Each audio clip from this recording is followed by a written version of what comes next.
Hi, I'm Old Norse specialist Dr. Jackson Crawford.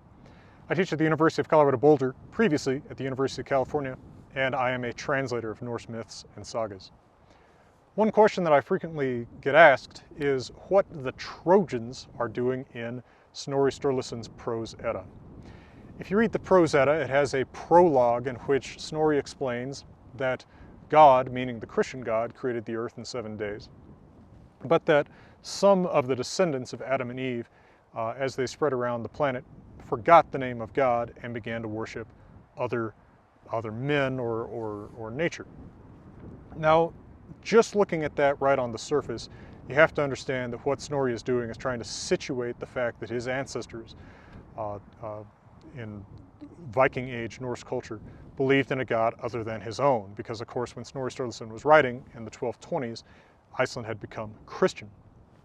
But it had also become wrapped up or into the classical educated Christian culture of the Middle Ages. And that meant that he was at least passingly familiar with the story of the Trojan War. Now Snorri, what he wants to do in the prologue, notice that he doesn't keep up this pretense in the rest of the Prose Edda, but what he wants to do in the prologue is offer a quote-unquote rational for a medieval Christian, reason why his ancestors worshipped someone other than the Christian God. And what he comes up with is the notion, which was actually common to many countries during the Middle Ages, that the gods of his ancestors had been the Trojans.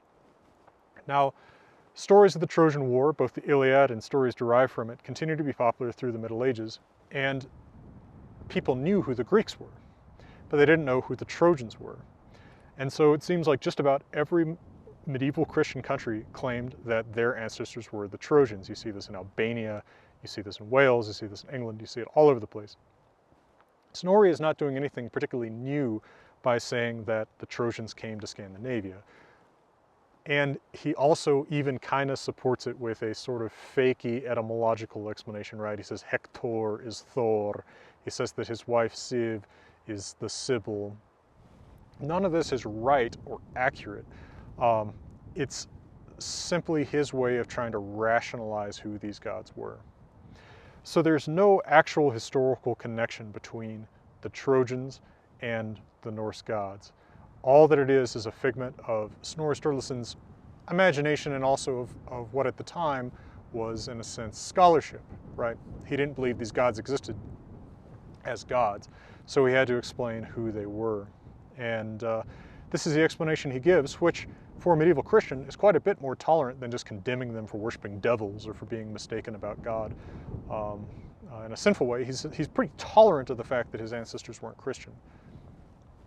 You know, it's kind of interesting though, sometimes people really buy Snorri's story still. I think especially people get interested in the way that he connects the word Asir, the name for the primary family of Norse gods, to Asia. But this is just part of the cover story, as it were, right? Because Asia, in a classical sense, means Asia Minor, i.e. what's today called Turkey, which is where Troy was. So don't let Snorri's attempts at over-systematizing things and at rationalizing away paganism sway you today, but his prologue is an interesting part of the history of how we know what we know about Norse mythology. Now, for more about how we know what we know about Norse mythology, I hope you'll check out other videos on my channel about Norse myth. I've covered many, many questions people have asked me about this over time and given what are effectively lectures about many different topics in it.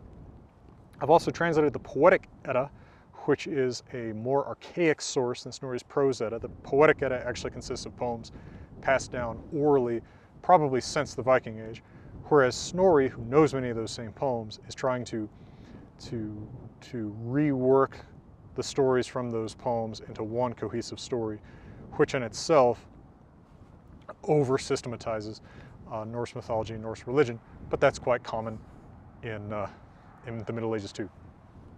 Anyway, my translation of the Prose Edda will probably appear in about 2022 if I don't miss my guess, but check out my translation of the Poetic Edda, check out my videos, and if you like what I'm doing, I hope you'll consider looking at my Patreon. My Patreon is what helps me continue to make these videos in beautiful places for free. All right, well, for now, from beautiful Colorado, I'm wishing you all the best.